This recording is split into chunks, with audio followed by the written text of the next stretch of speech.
Laser surgery क्या होता है, कब करवाना चाहिए? लेजर के कई सारे फायदे हैं, तकलीफ कम होती है, चीरा नहीं लगता है, बिना चीर फाड़ के ऑपरेशन हो जाता है। बिल्कुल। जनरल सर्जरी और लेजर सर्जरी में कॉस्ट को लेकर क्या अंतर होता है?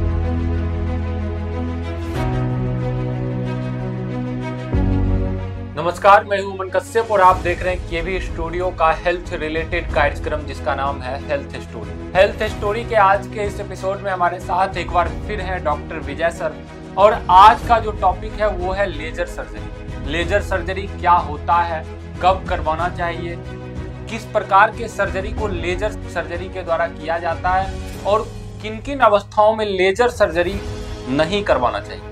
वीडियो आपके लिए बहुत ही इंफॉर्मेटिव होने वाली है, इसलिए वीडियो को अंत तक जरूर देखिएगा और इंफॉर्मेटिव लगे तो वीडियो को लाइक करिएगा और ज्यादा से ज्यादा शेयर जरूर करिएगा। तो चलिए शुरू करते हैं इस वीडियो को। एक बार पुनः स्वागत है सर आपका केवी स्टूडियो के हेल्थ रिलेटेड कार्यक्रम हेल्थ। धन्यवाद।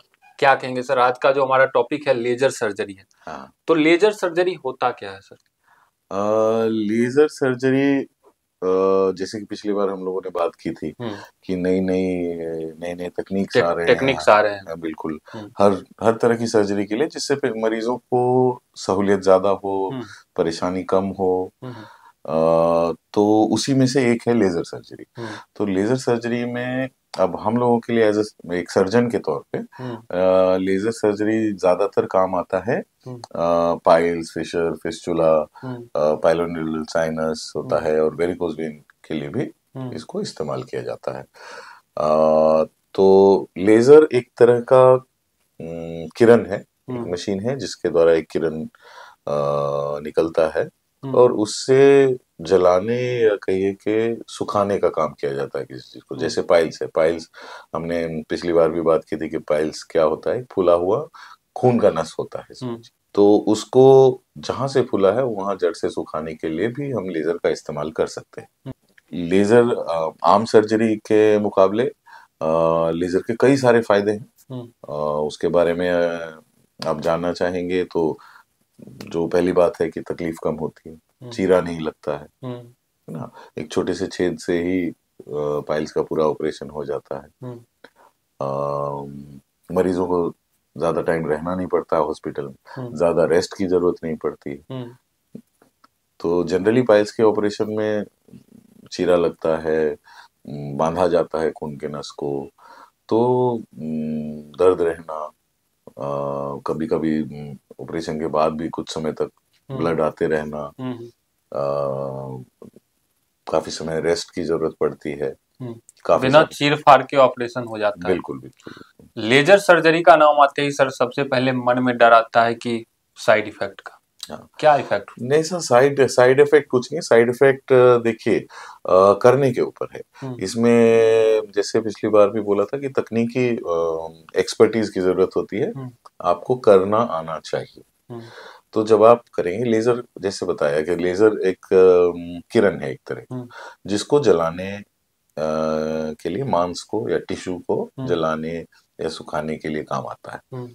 तो अब है कि हम सही जगह पर ना डाल के उसको इधर उधर दूसरी जगह डालेंगे तो आसपास के और मांस के जलने का खतरा होता है।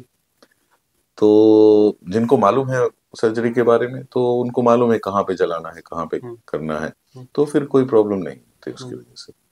अच्छा, एक नॉर्मल सर्जरी और लेजर सर्जरी, बिल्कुल, क्या अंतर होता है? मतलब दोनों के ऑपरेशन में, ऑपरेशन करने वक्त, ऑपरेशन से पहले क्या क्या चीज अलग होता है?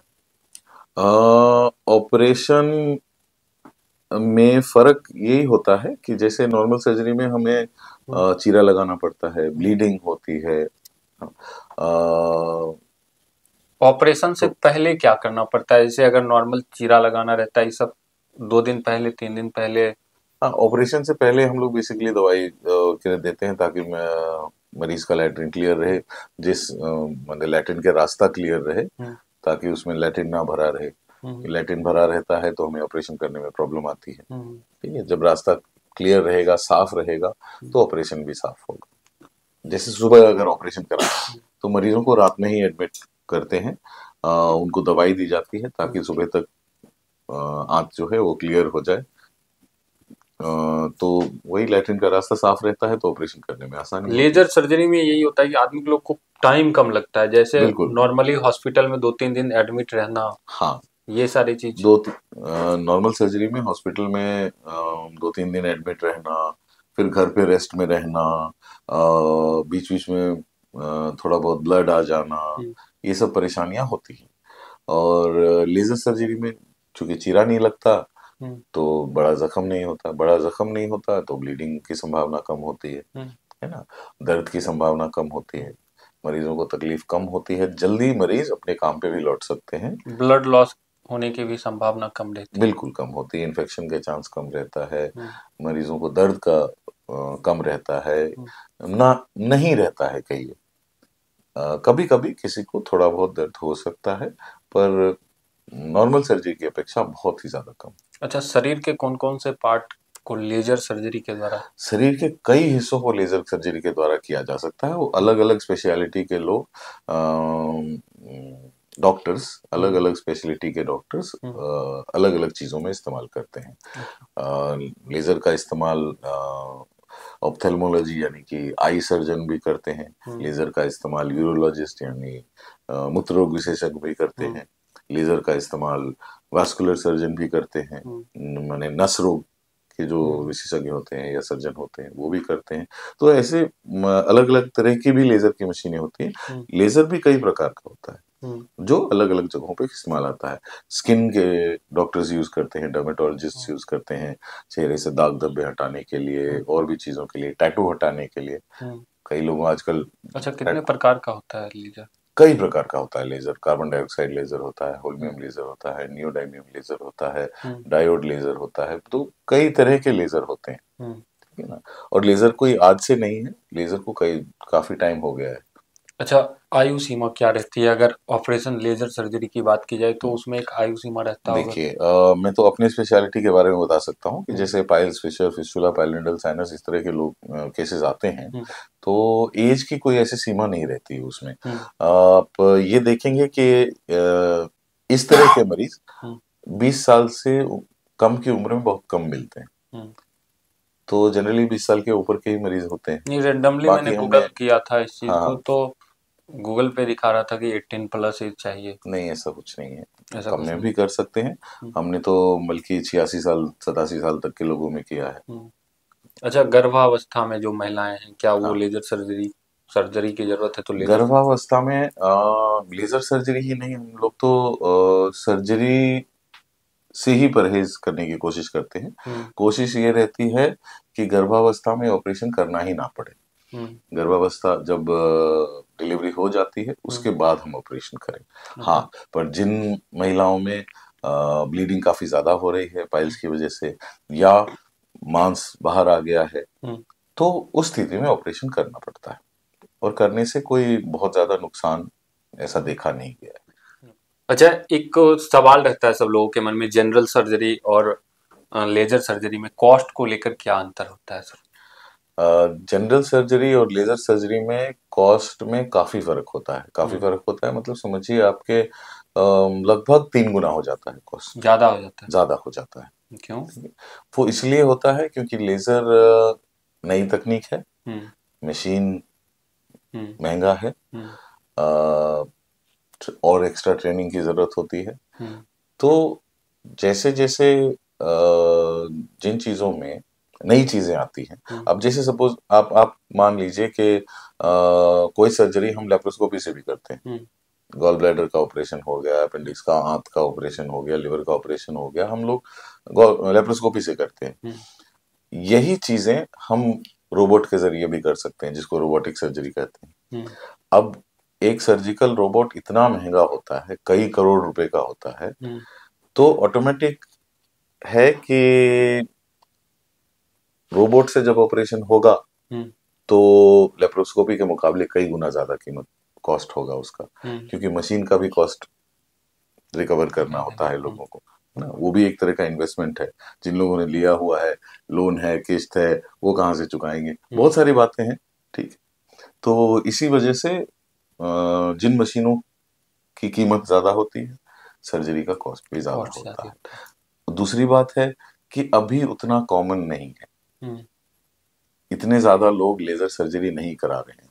जब ज्यादा से ज्यादा लोग लेजर सर्जरी कराने लगेंगे, तो मरीजों की संख्या बढ़ेगी, तो पर ऑपरेशन कॉस्ट ऑटोमेटिक कम हो जाएगा।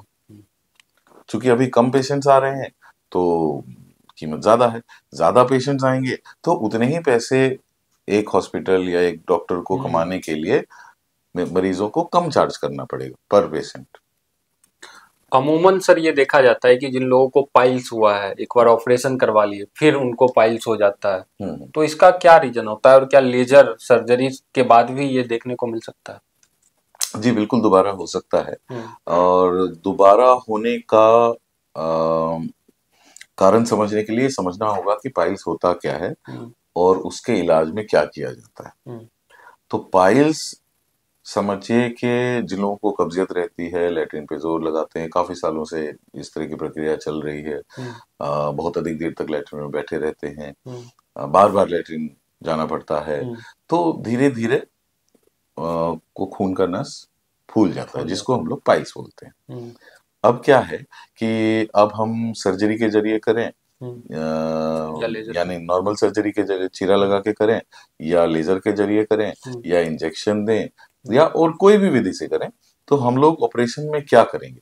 हम लोग ऑपरेशन में करते ये हैं कि उस पाइल्स को, उस फूले हुए खून के नस को या नस के गुच्छे को, उसको सर्जरी में जड़ से बांध के काट दिया जाता है, लेजर में उसी को सुखाया जाता है। तो हमने तो फूले हुए हिस्से को सुखा दिया, खून का नस तो वहां पे है ही, क्योंकि शरीर के हर हिस्से को खून चाहिए। हम खून का पूरा नस नहीं हटा सकते ताकि पाइल्स दोबारा नहीं हो, इसलिए नहीं हटा सकते कि अगर वहां से हटा दिया तो फिर वो हिस्सा तो सड़ जाएगा, जिस हिस्से को खून नहीं मिलेगा वो हिस्सा सड़ जाएगा। तो फिर खून का नस तो वहां पे अब भी है, ऑपरेशन के बाद भी है।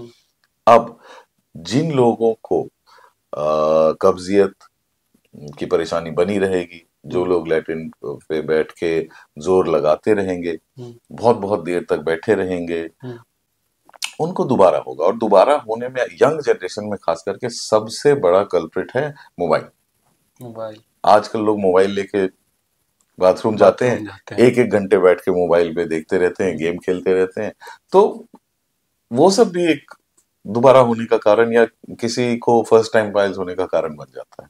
अच्छा, तो दोबारा पाइल्स होना इलाज में खराबी की वजह से नहीं है, वो